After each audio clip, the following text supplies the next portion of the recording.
નમસ્કાર મિત્રો, સ્વાગત છે તમારું લક્ષ્યવેધ 2.0 યુટ્યુબ ચેનલના એક નવા વિડીયોમાં। તો મિત્રો, ડીએલએડ પીટીસી એડમિશન 2026-27 માટે ખુશીના સમાચાર આવી ગયા છે। વિદ્યાર્થી મિત્રો, તમારો આતુરતાનો અંત હવે આવી ગયો છે, તો વિડીયો પૂરો જોજો જેથી કરીને તમને સંપૂર્ણ માહિતી મળી રહે। તો મિત્રો, આજે આપણે જાણીશું એડમિશન પ્રક્રિયામાં આટલો બધો વિલંબ કેમ થયો છે અને એડમિશન કઈ તારીખથી શરૂ થશે અને ફોર્મથી લઈને વેરિફિકેશન સુધીની માહિતી આજના વિડીયોમાં જોવાના છીએ।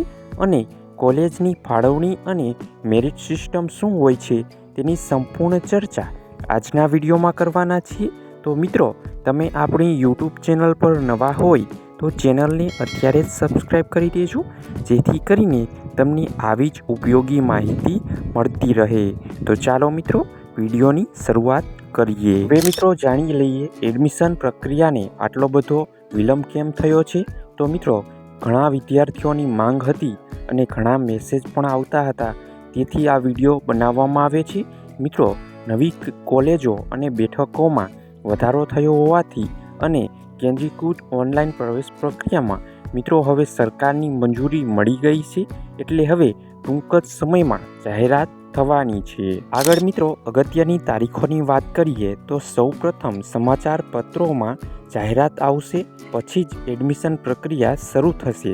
તો મિત્રો, 20-21 જૂનની આજુબાજુ સમાચાર પત્રોમાં જાહેરાત આવવાની સંભાવના છે અને ઓનલાઈન ફોર્મ ભરવાની શરૂઆત 22 જૂનની આજુબાજુ થઈ શકે છે। અને મિત્રો, ઓનલાઈન ફોર્મ ભરવાની અંતિમ તારીખ જુલાઈના ફર્સ્ટ વીક સુધી આમાં ઓનલાઈન ફોર્મ ભરવાની સંભાવના રહેલી છે। હવે મિત્રો, જાણી લઈએ પ્રવેશ પ્રક્રિયાના 4 મુખ્ય તબક્કા વિશે।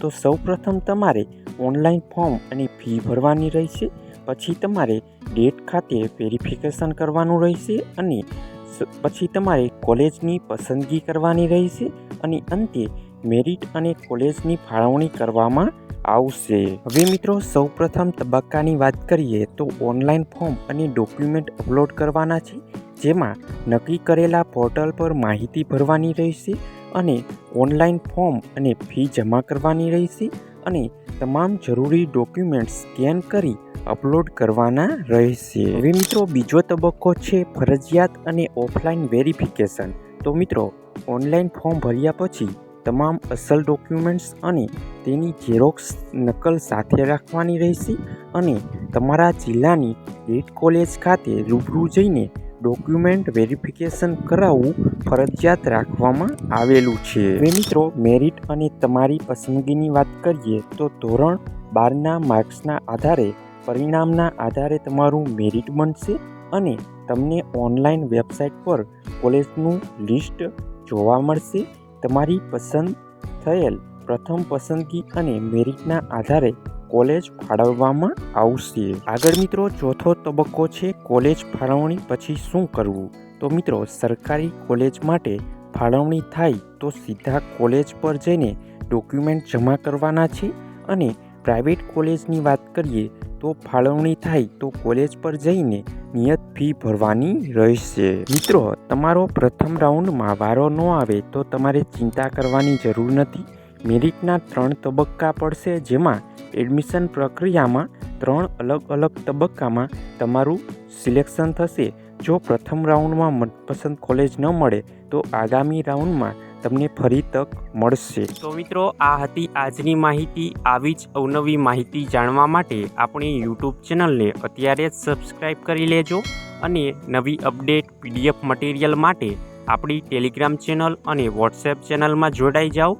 ટેલિગ્રામ ચેનલ અને વોટ્સએપ ચેનલની લિંક વિડીયોની નીચે કમેન્ટ બોક્સમાં આપવામાં આવેલી છે। આ વિડીયો તમને પસંદ આવ્યો હોય તો વિડીયોને લાઈક કરો અને નીચે આપેલા હાઈપના બટનને ક્લિક કરી વિડીયોને સ્કોર આપી દેજો, જેથી કરીને અમે તમારી માટે આવી જ ઉપયોગી માહિતી લાવતા રહીએ। તો મળીએ એક નવા વિડીયો સાથે, ત્યાં સુધી જય હિન્દ, જય ભારત।